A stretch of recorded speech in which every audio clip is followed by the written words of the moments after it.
खड्डेमय रस्त्यांमुळे चाकण एमआयडीसी मधले लघु उद्योजक त्रस्त झालेले आहेत। आमची अवस्था आयसीयू मधील पेशंट सारखी अशा शब्दात लघु उद्योजकांनी संताप व्यक्त केलाय।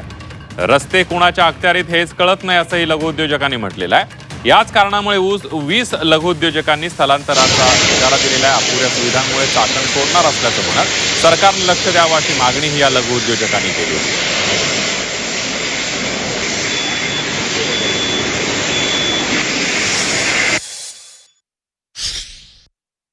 अंतर्गत आणि मुख्य रस्ते जे आहेत त्यांची अवस्था जी आहे ती दयनीय आहे।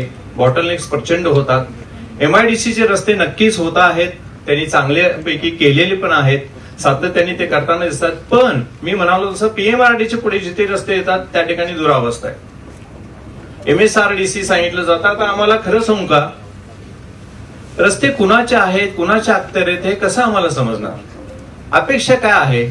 सिमलेस आम्हाला त्या ठिकाणी कनेक्टिव्हिटी मिळावी। उद्योजक म्हणून, सामान्य नागरिक म्हणून आम्हाला एवढंच अपेक्षित आहे, पण ते दुर्दैवाने होताना दिसत नाही। एमआयडीसी म्हणते की बघा आम्ही इथपर्यंत रस्ते केले, पुढचं ते एनएचआय कडे, मग गडबड होते।